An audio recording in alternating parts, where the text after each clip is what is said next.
En el verano de 2007, Paige Birfeld, una madre de 34 años con 3 hijos, desapareció repentinamente. Nadie podía contactarla y nadie sabía a dónde había ido.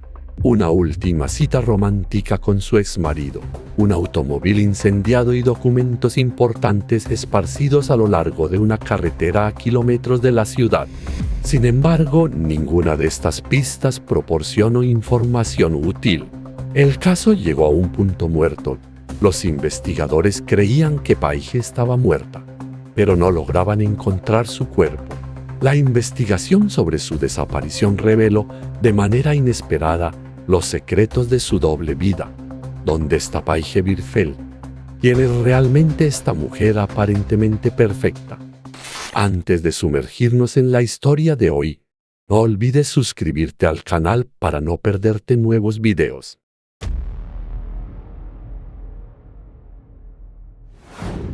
Paige Birfeld era una mujer muy conocida en la zona de Grand Junction, Colorado.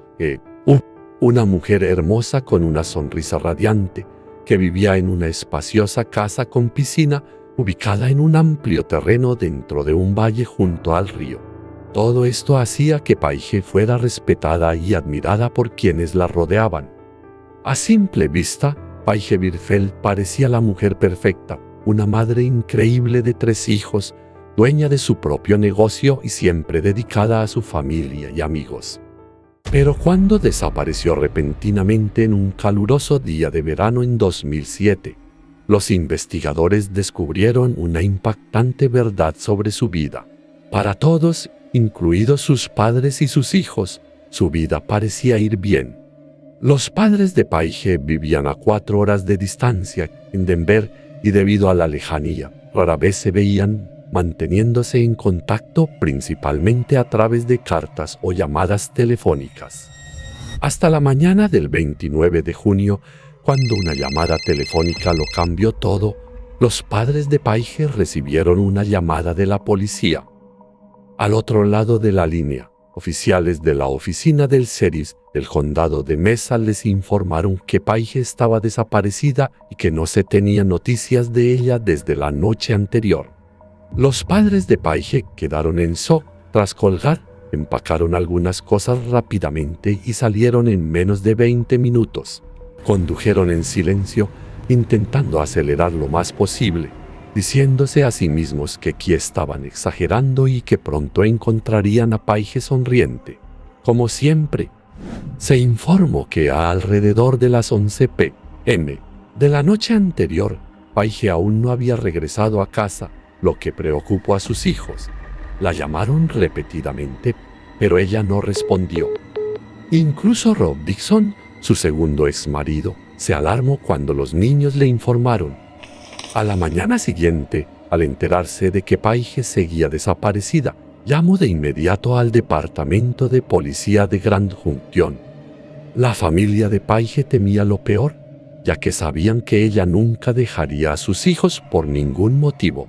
El sheriff del condado de Mesa, Stanley Ilkey, también coincidió con la teoría de que Paige había enfrentado algo terrible y de inmediato comenzó a reconstruir sus últimos movimientos para encontrar pruebas de un posible crimen. Los investigadores comenzaron examinando de cerca las relaciones de Paige y casi de inmediato identificaron a un posible sospechoso. Según lo que pudo determinar la policía, salvo que surgiera nueva información, la última persona que vio a Paige antes de su desaparición fue su primer exmarido, Ron Beigler.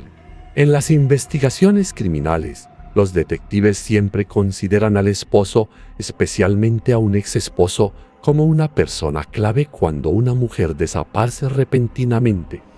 En este caso, surgió una pista del pasado. Ron Beigler había sido acusado previamente de violencia doméstica. El hombre había pasado una noche en la cárcel y aunque Paige no llevó el caso más allá, los investigadores creyeron que necesitaban hablar con él, ya que fue la última persona en verla antes de que desapareciera. Ron Beigler fue convocado de inmediato a la estación de policía, donde comenzó su declaración relatando su relación con su ex esposa.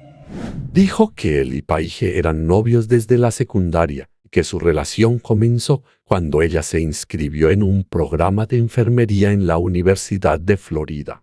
La pareja vivió juntos en un apartamento cerca de la universidad y eventualmente decidieron casarse en 1995.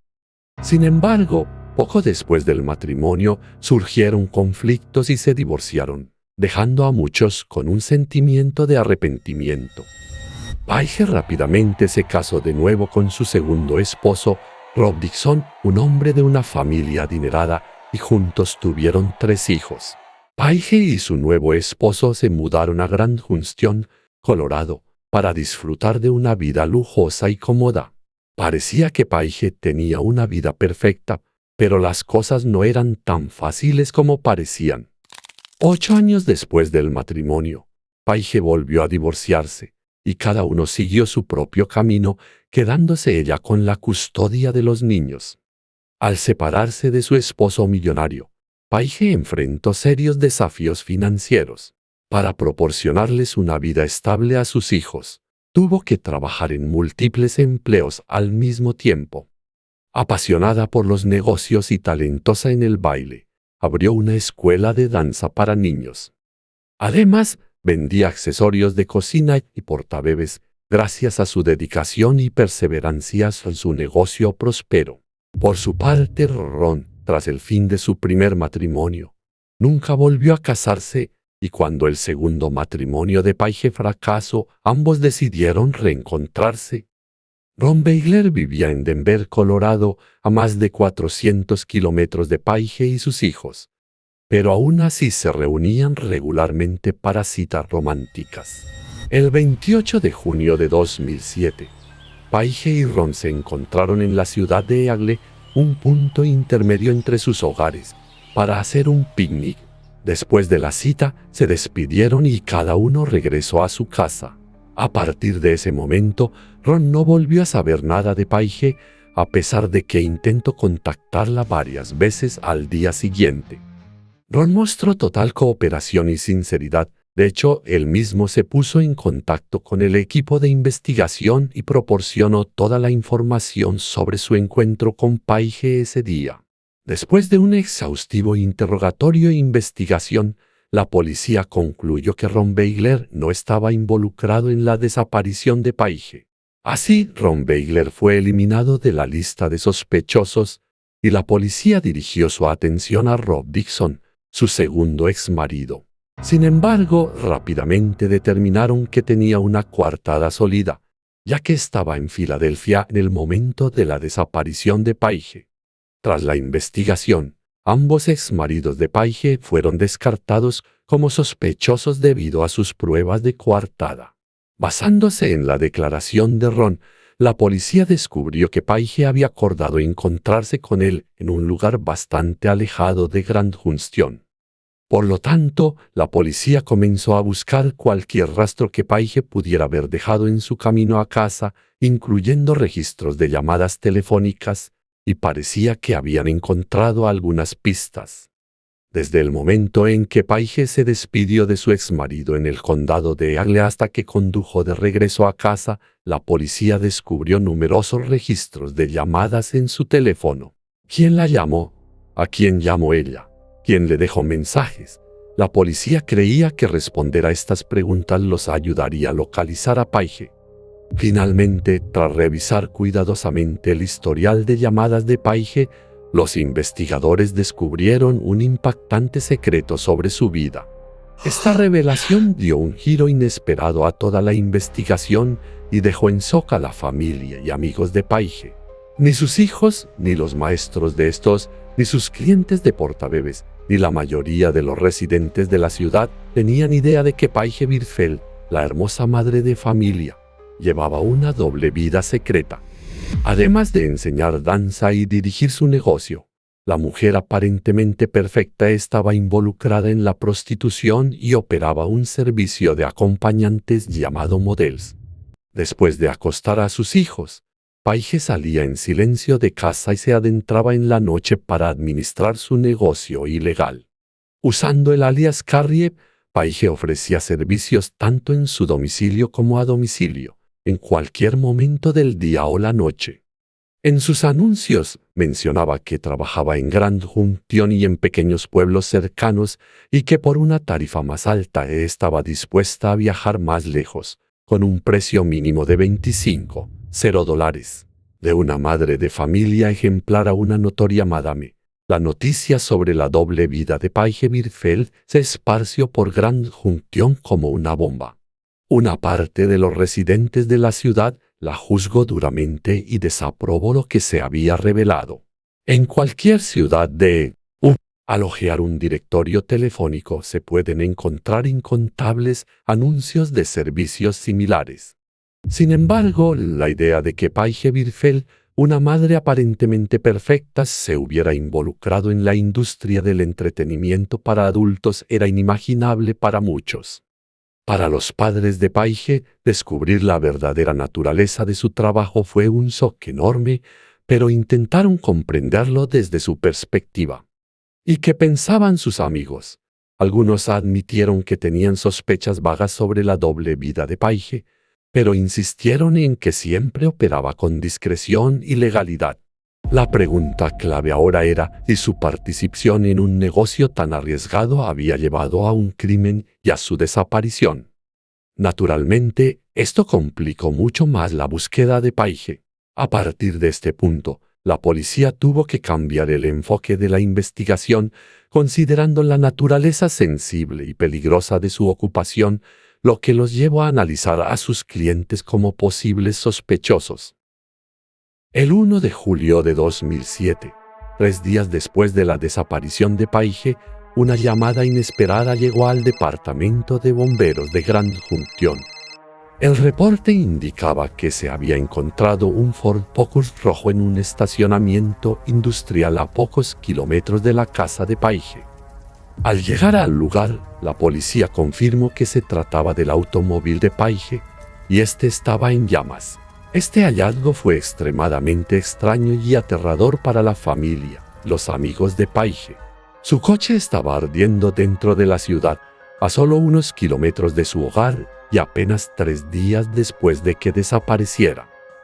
Paige no estaba dentro del vehículo ni se encontraba en los alrededores. El coche probablemente contenía pruebas cruciales, algunas piezas aún estaban siendo analizadas, pero el vehículo había sufrido daños severos. Era claramente un intento de incendio provocado para destruir pruebas, pero nada dentro del coche explicaba el paradero de Paige. En este punto, cualquier teoría de un accidente o de que simplemente se hubiera perdido ya no parecía plausible. Paige estaba claramente en peligro y era muy probable que ya no estuviera viva.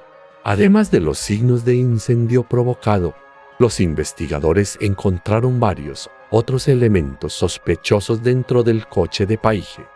El asiento del conductor estaba empujado demasiado hacia atrás, mientras que Paige medía solo 1.62 metros de altura. Cuando una oficial de la misma estatura se sentó en el asiento del conductor, sus pies ni siquiera alcanzaban los pedales de freno o acelerador. También encontraron la agenda de trabajo de Paige en el coche, la cual por alguna razón no se había quemado, pero las páginas que contenían detalles de los 4 días previos a su desaparición habían sido arrancadas. Los investigadores sospechaban que una persona alta había conducido el coche y había borrado su identidad de los registros de Paige. Reconociendo esto como un grave caso de homicidio, el sheriff desplegó perros de búsqueda con la esperanza de rastrear el olor de Paige. Más de 100 residentes de Grand Junction se unieron a las autoridades para llevar a cabo una búsqueda a gran escala. Los padres de Paige se sorprendieron al ver no solo a amigos y vecinos, sino también a voluntarios de todo el estado acudiendo a Grand Junction para ayudar a encontrar a su hija. El esfuerzo de búsqueda fue difícil y agotador. El calor seco y abrasador del verano hacía que la atmósfera fuera tensa y sofocante. Para ese momento, nadie estaba realmente seguro de si aún buscaban a alguien con vida. Y entonces, pocos días después de iniciada la búsqueda, se hizo un descubrimiento crucial. Junto a una carretera ventosa no muy lejos de la ciudad, los voluntarios encontraron papeles dispersos entre la grava y la maleza. Al recogerlos, se dieron cuenta de que eran el talonario de cheques de Paige, su tarjeta de membresía de Blockbuster y varios objetos personales típicos de un bolso de mujer. Por un lado, la policía se sintió aliviada al finalmente tener una pista en el caso, pero al mismo tiempo, el hallazgo resultaba aterrador, porque estaban sus pertenencias tiradas en la carretera. ¿Qué había sucedido? Ni siquiera la policía podía dar una explicación razonable. El hallazgo de los objetos personales de Paige abrió múltiples teorías. Papeles dispersos en una carretera a kilómetros de la ciudad. ¿Quién los dejó allí? Paige intentó dejar un rastro, o alguien los colocó allí para desviar la investigación, o tal vez se cayeron accidentalmente del auto mientras viajaba. La búsqueda se amplió a las áreas desérticas cercanas a Grand Junction, pero aún así, no se encontraron rastros de Paige Birfeld. La policía utilizó perros de búsqueda para seguir su rastro, pero este se perdió en la orilla de un río. Sin más pistas, decidieron revisar nuevamente las llamadas telefónicas que Paige había hecho antes de desaparecer. Entre las muchas llamadas de sus clientes de acompañantes, un número llamó especialmente la atención. Paige lo había guardado bajo el nombre de Jime en sus contactos. El día en que Paige salió de picnic con su exmarido Ron, el 28 de junio de 2007, Jim la llamó 3 veces. Más tarde esa noche, cuando Paige desapareció, él la llamó 2 veces más. Lester trabajaba justo enfrente del estacionamiento donde se encontró el auto de Paige. Los registros telefónicos mostraron que Lester Jones solo había hecho 5 llamadas con la nueva tarjeta SIM, todas a Paige.